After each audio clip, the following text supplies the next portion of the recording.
Hello everyone, this is Built to Run Garage. This is my first YouTube video on this channel. On this channel, I'm basically going to be repairing my four-wheeler and any other projects I want. I might be buying stuff off of Facebook Marketplace, trying to fix it. You never know with me. My style is going to be pretty much everywhere, but it will be based off of mechanics. So for this first video, this is going to be a series on my channel. This is about my four-wheeler. I have a 1991 Polaris Trail Boss. It runs, but it's got a lot of issues. First of all, it has no hydraulic brakes at all. It's only the auxiliary foot brake.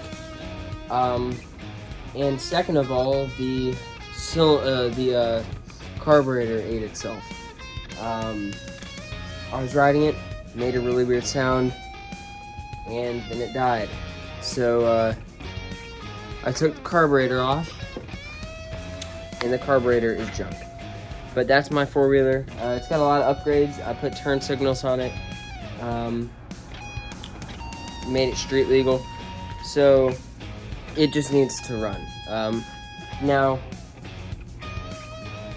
carburetor's one thing. It's destroyed. I looked at it, the floats are messed up, and several other things in the inside of the carburetor are messed up.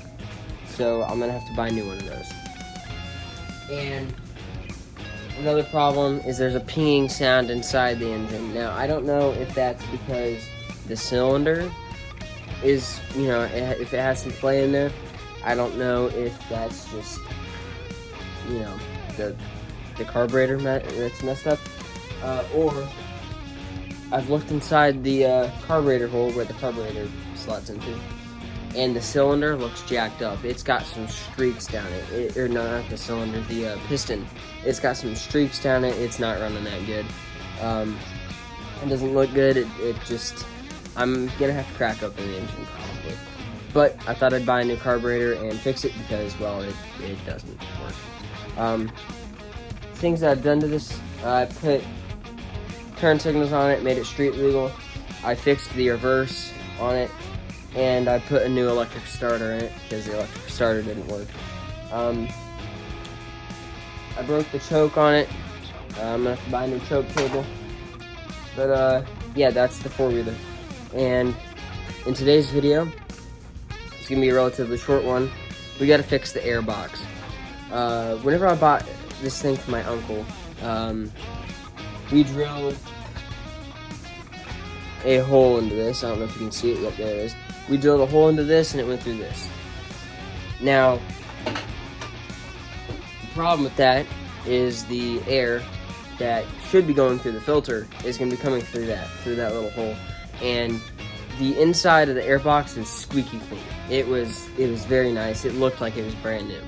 Well, whenever I opened it up now, 4 months later, the air box is filled with dirt and gasoline because, well, the carburetor was broke. And also what I found out is the air box is snapped.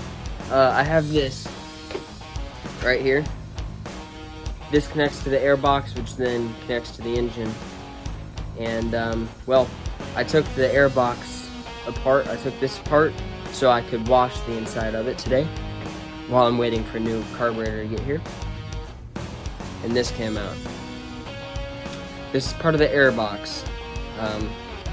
It's really unfortunate too. So I have black PLA. 3D printer doesn't work, so I've got like 5 boxes of PLA. But I decided to just choose black because, well, black works. It matches. And I have a soldering iron. So we're gonna fix that. We're going to fix the hole in this by soldering it together, probably from this side, so I don't mess up the outside. And then we'll go ahead and put some epoxy on over this hole because I don't have any filler for metal. So yeah, that is what's on the agenda for today. So first of all, I have started on cleaning welding the airbox together. I've just started on a little bit of it, but now we can actually get started since I'm recording. So yeah, I guess that's everything. Let's get into this. Okay, so soldering irons right here, air boxes right here. I have a big crack down under this spot, which stops there, and then it heads all the way up around this, which is still connected. And then there was this spot right here that was out. And once we're done patching that, we're gonna have to put this part back on. We're gonna have to weld that back on. And then once that's done, it should be sealed, and then we'll fix the other stuff.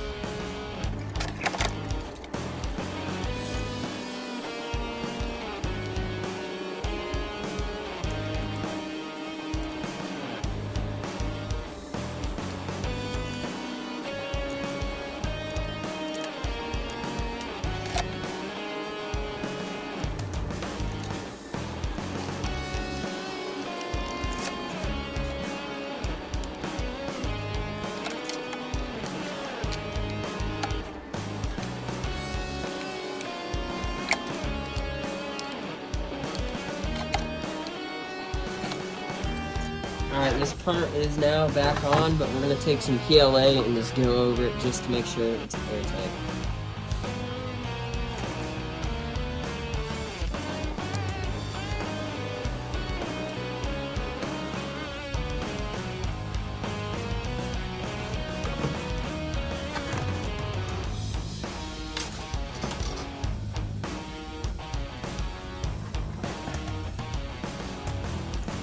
There we go. It's all back together, back on. As you can see, pretty sturdy. It's PLA. PLA is pretty good. I'm not going to go through the inside here and try to find any, like, I'm not going to try to weld it from the inside too. Mainly because I don't want to mess up the airflow that comes through. I think it's pretty good on the outside. I don't think there's any leaks.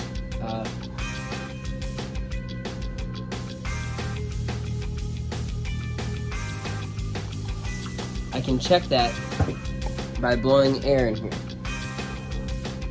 And if I feel any leakage, I'll be able to tell.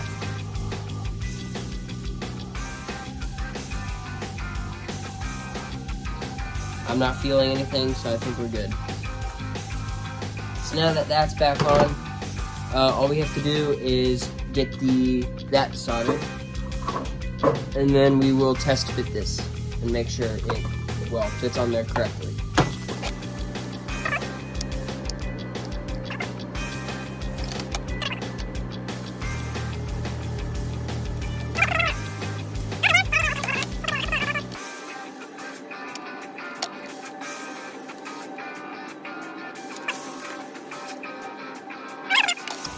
I'm not going to put epoxy over this because the epoxy smells really bad and I don't really think there's reason.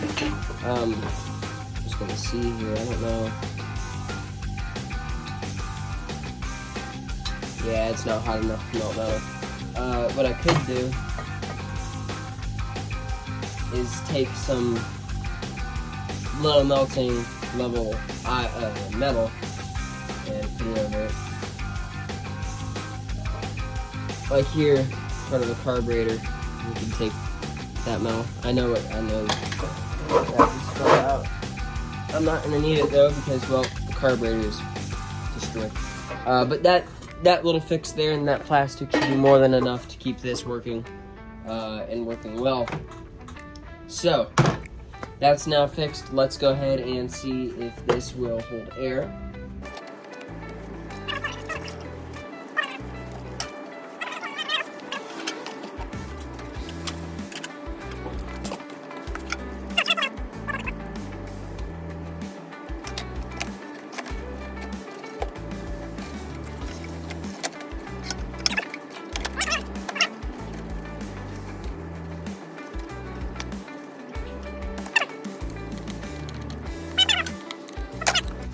What you want to do on these, and what a lot of people don't do whenever they're putting their thing back together, is they'll put this screw anywhere.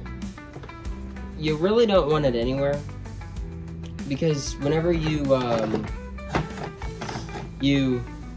take it back apart again, or if you have to, you have to find this screw.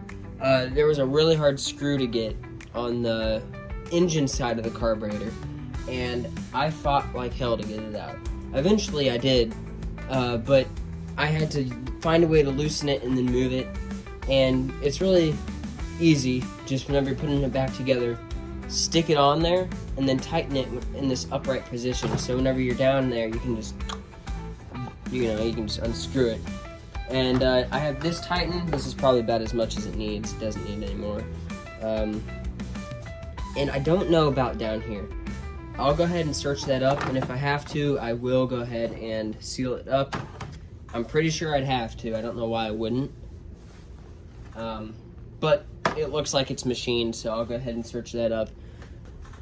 But yeah, I hope you guys enjoyed the video. This is the first one on this series. This is a small little fix. But the airbox is now fixed. I didn't have to buy a new one for $100 on eBay. But yeah, that's the first part of the series. Second part will probably be whenever I get the carburetor, and yeah, we'll probably have the engine running next time. I mean, it's probably not going to run well. The cylinder, or the piston looks pretty messed up. It's got some deep scratches in it, but we'll just have to take a look at it and we'll see what happens. But I hope you guys enjoyed the video. If you could, like and subscribe. There's going to be a lot more content like this about this four-wheeler. And yeah, see you guys later. Peace.